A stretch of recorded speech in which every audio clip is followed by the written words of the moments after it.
We're always talking about the importance of looking at TSH and how that lab value range has changed throughout the years, has been debated for decades, and how we need a more narrow reference range for thyroid stimulating hormone lab values. But oftentimes we forget about the free T3 reference range and how that can impact cells, every single cell in your body to be exact. Oftentimes I'll get asked by patients, how do I get the T3 into my cell? I feel like it's not getting into the cell. And we could go down a big old rabbit hole of scientific jargon of me trying to explain to you what all that means and how T3 actually binds to its receptor and gets into the cell. But let's break it down in layman's terms so you can actually understand it. And let's know what you have to do to ensure that T3 is getting into the cell, or to even look at your situation in a different way. It might not be that it's not getting into the cell. It might be that you just don't have enough of it. So this is going to be a game changer for you, and you can probably hear the excitement in my voice.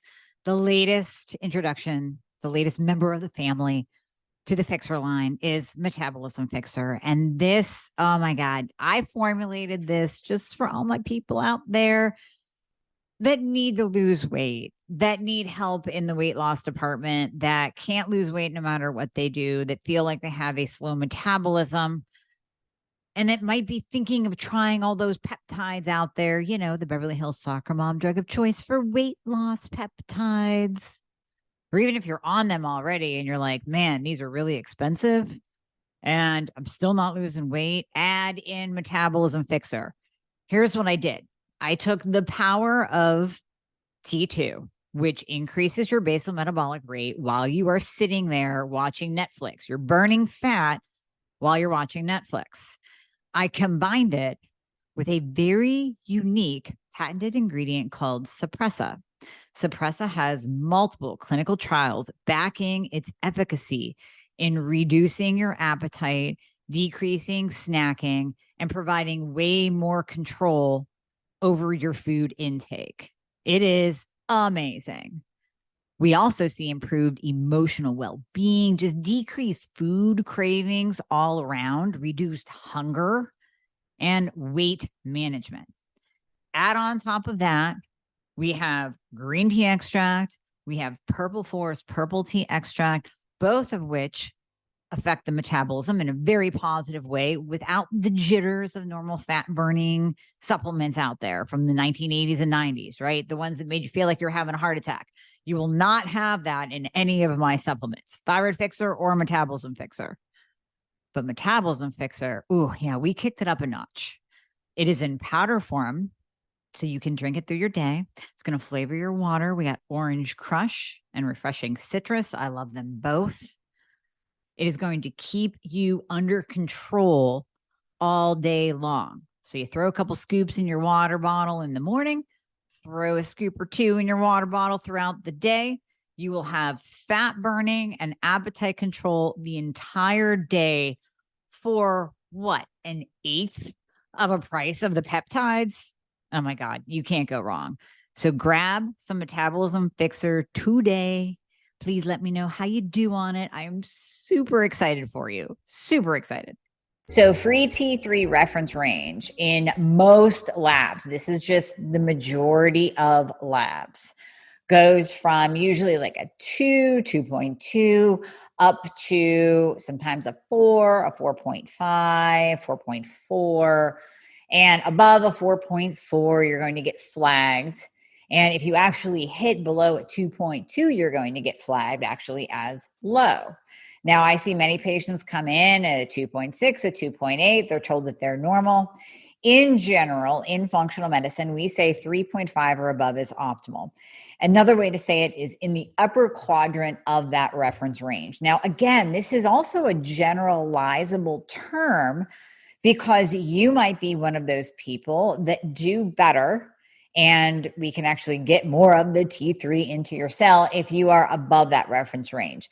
So even in the free T3 debate world, we are still seeing practitioners such as myself saying, hey, there might be a patient that does better in not only the upper quadrant of the standard lab value reference range, meaning closer to 4 or 4.3 or 4.4, but we might have some patients, and you might be one of them, that do better at a 5 or a 6, where their measured free T3 dose or their measured free T3 lab without dosing it prior to the labs, leaving actually 18 to 24 hours like you should from the last dose of T3 medication, whether it's actual liothyronine, cytomel, or NDT containing T3, where that has an 18 to 24 hour gap between your last dose and the taking of your blood to test that free T3 level.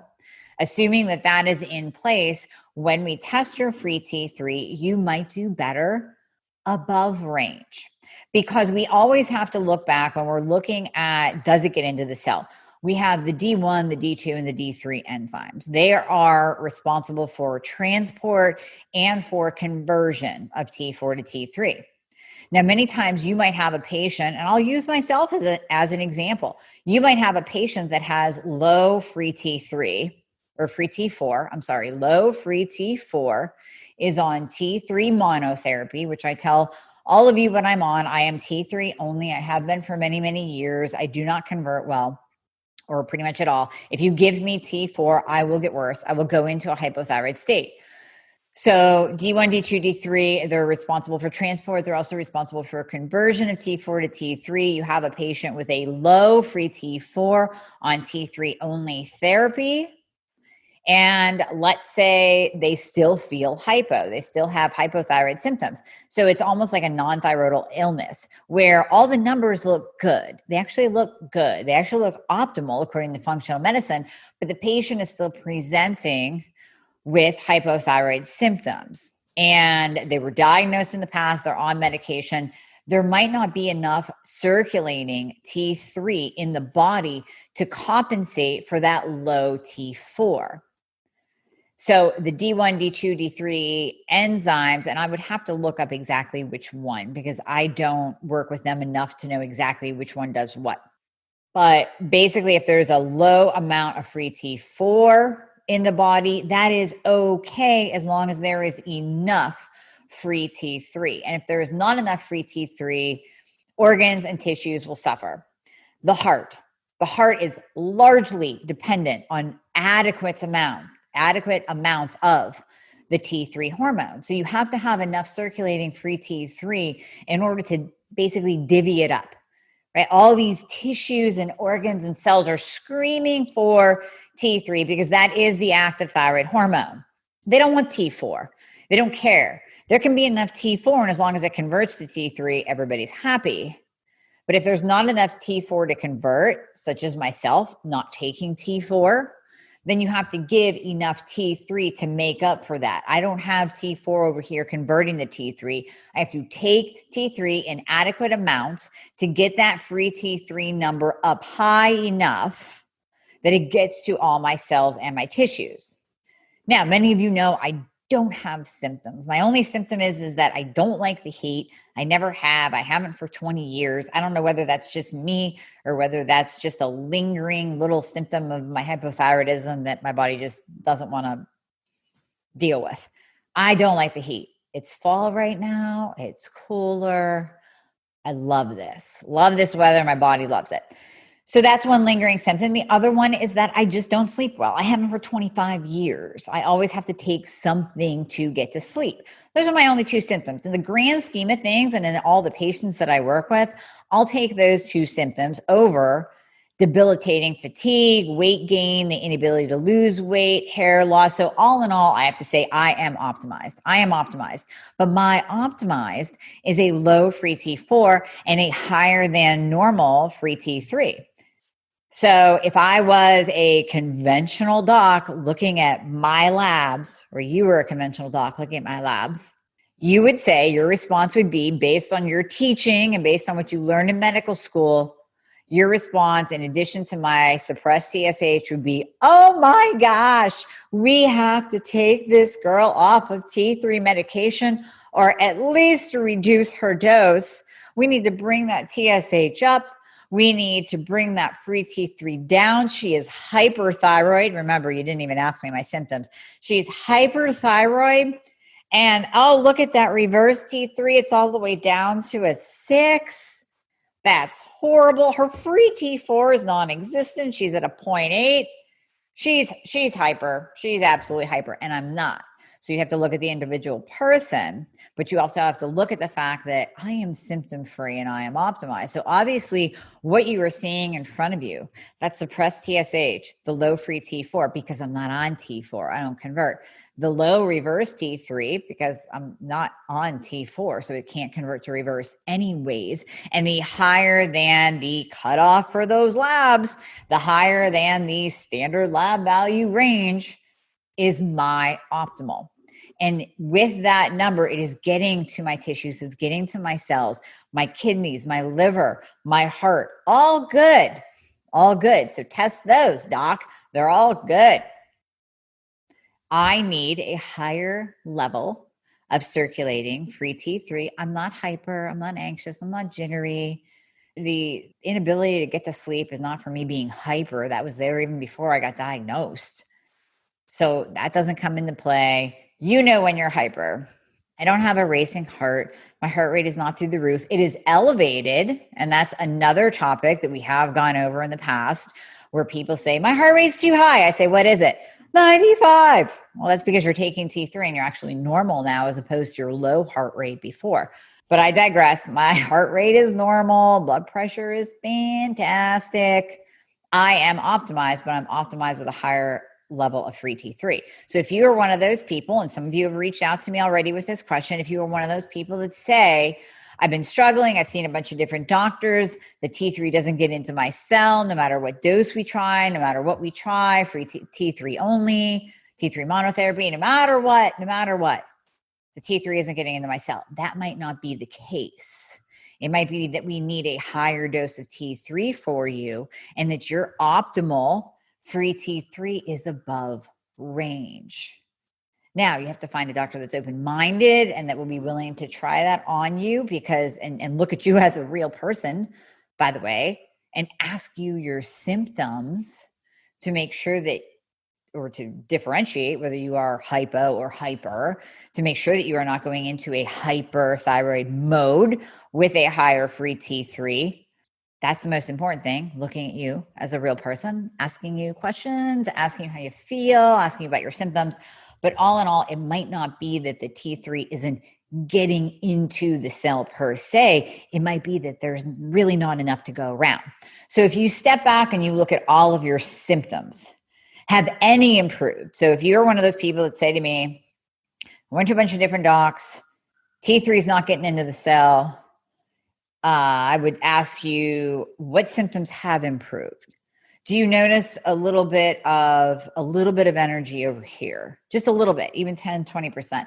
Okay, then the T3 is getting into some of your cells. Your heart's still beating, your liver's still functioning, your kidneys are still functioning. You have some T3 getting into your cells. It's just not getting into the cells that you want them to get into, i.e. weight loss. Remember that your body is really smart. It's going to make you survive before it gives you the benefit of weight loss. Like that's the last thing. Hair, very last thing on the body's list of things to make you happy about. It is going to take the T3 that it has, shuttle it into the cells for survival before it really cares at all about whether you fit into your skinny jeans this fall or whether you're growing long, luxurious hair. Doesn't care. So it might not be that the T3 is not getting into the cell. It might be that you don't have enough. It's getting into some of the cells, just not the cells that you want. Okay, last thought with all of this is the other factors that come into play when we're talking about T3 getting into the cell. So what about your iron status? What about your cortisol status? What about insulin? We always talk about insulin as a big component of T4 to T3 conversion, as well as blocking thyroid hormone from getting into the cell, because an insulin resistant cell is so inflamed. An insulin resistant cell is pumping out inflammatory cytokines left and right. It's dumping fat into the system, not to be burned, but it just does that insulin resistant cell doesn't want to explode. It has so much gunk in it, it's so inflamed. So even insulin, high insulin levels, which 88% of us have, can prevent the T3 from getting into the cell. And if you think about it, if every cell has a receptor site on it for T3, and that cell is poofy and inflamed and unhappy and sick, don't you think that receptor site now this is not scientific whatsoever, just hang with me in this thought. Don't you think that receptor site on the cell would get all bogged down and blurry and mucked up? So the T3 is not going to, it's kind of like, hey, where are you, receptor? I don't see you. There's a bunch of inflammatory gunk all around you, right? So the T3 can't even find where it's supposed to attach to. That is so unscientific, but it's a great picture, right? It helps you to understand. That is my goal, is to help you understand. The other thing to think about is when we measure your free T3 has variations. One of my favorite researchers, and I reference him often, is Bianco. Bianco. He has written papers for the last decade. I know he's doing a clinical study that started in 2018 on the benefits of T3. I reference him quite often in my work and the papers that I write as well. So Bianco says, this is back in 2014, plasma T3 levels are relatively stable over time. Serum T3 is remarkably stable over periods of days, weeks, or months in healthy adult individuals, despite a relatively short half-life. For example, free T3 measured once a month for 13 months only varied within a small portion of the reference range. So TSH can vary. Free T3 stays pretty steady, unless, of course, you take your medication before you go get your test, which is, we already talked about that. Don't do that. In untreated subclinically hypothyroid individuals, you'll see an elevated TSH, but free T4 and free T3 are still within the reference range. I'm trying to read some studies to you and break this down without reading the entire thing. Basically, free T3 pretty much remains steady. And whenever we test that outside of you taking your medication before you go and get your labs done, it pretty much gives us a good reflection of what is actually going on in your body. Bianco, look up his studies. He's awesome. They're awesome. He's on top of his game. He's probably one of the researchers that are going to save our butts in the thyroid world, because his published literature might actually be recognized by the medical community. And we may, in the next 10 to 20 years, see some changes in the medical textbooks to where doctors will be getting away from T4 monotherapy. In fact, I believe it was Bianco that said, endocrinologists know that T4 monotherapy will drop free T3 levels. Well, if they know that, don't endocrinologists also know the importance of free T3 in cardiovascular health, in kidney and liver function, and every single cell in your body? You would think. So the moral of all this, and what we bring it all back around to, is maybe the T3 isn't getting into your cell, but maybe you just don't have enough of it. And you have to look at all of those other factors like iron and cortisol and selenium and iodine and magnesium and all those important factors and insulin, high insulin, that could get in the way as well of both conversion and getting into the cell. Now, I talked about D1, D2, D3. These, you can get a genetic test, and it's actually more available and efficient in the UK. It's like, it's the one that Paul Robinson always references, Blue Horizon Labs, Blue something Labs, that they actually do a genetic test to see if you have a SNP, a singular nucleotide nucleotide, which is like a blip in the DNA radar, if you have a SNP for conversion, so a SNP in the D1, D2, D3 enzyme for conversion of T4 to T3, it's not that readily available in the US. And then also with any genetic test, you have to remember it's not a hard and fast truth. It's not you have this and therefore you flat out don't convert. It's kind of like you have this, you may not convert as well. It's something to kind of think about and put in the back of your mind. Like this might happen, but it's not a death sentence kind of thing. So that goes across the board with any genetic test. But if you feel like the T3 is not getting into your cell, take into account all the factors that come into play with conversion, with shuttling it into the cell, with the cell's inflammatory response, like high insulin, and maybe you don't have enough T3 period, and your optimal free T3 level is above the reference range. Of course, if you have any questions, reach out to me. I'd be happy to jump on a call with you. You can go to my website at amiehornaman.com. Click on book a call. You will see an introductory video of how I work with patients, and then you yourself can choose a day and time and jump on a call with us, and we'll go over everything, all your questions, all that good stuff, and what it looks like for us to work together so that we can actually optimize you. How about that? Okay, take care. Have a great day.